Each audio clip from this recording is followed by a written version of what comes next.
Новините во реформата на системот на социјална заштита на пресконференција во владата ги најавија премиерот Зоран Заев и министрите за труд и социјална политика и финансии Мила Царовска и Драган Тевдовски.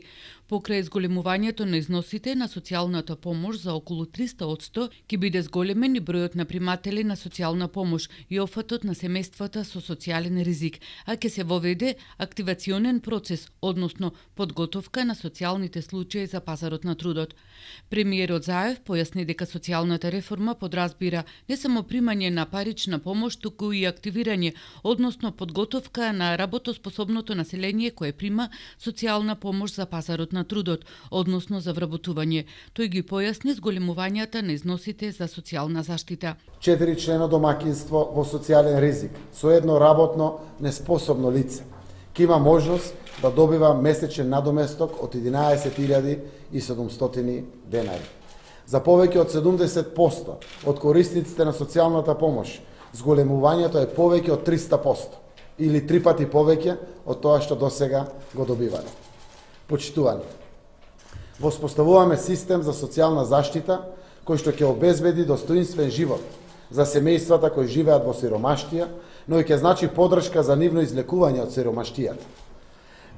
Например, го леснуваме пристапот до детскиот додаток, но и ја зголемуваме сумата што по овој основ ќе ја добива едно семејство.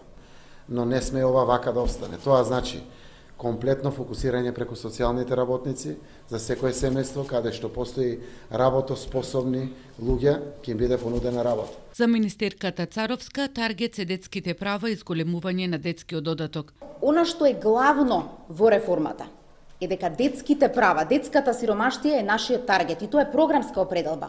Затоа што детските додатоци, знаете дека ги прима многу мал број на граѓани во нашата држава. Само оние кои што имаат приход до 10.000 денари. Тоа ниту беше минимална плата, ниту беше социјална парична помош. Значи, децата од семејствата во социјален ризик беа оставени надвор од детските права.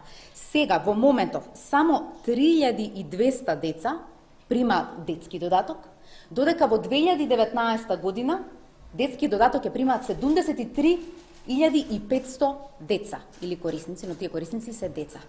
Што значи ова? Дека нема само семејствата кои што примаат гарантиран приход да добиваат детски додаток, туку и сите оние семејства кои што имаат едно вработено лице со минимална плата, а тоа се семејства со ниски приходи, ќе го имаат правото на детски додаток за своите деца.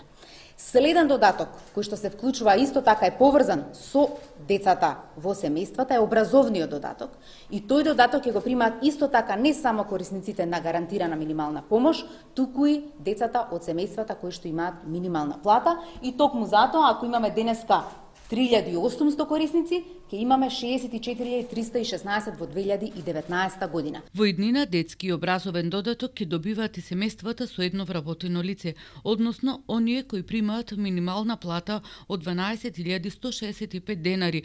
Во наредните години ќе имаат месечен приход од 15.465 денари. Во овие приходи влегуваат детскиот додаток од 1.600 денари и образовниот додаток од 1.700 денари.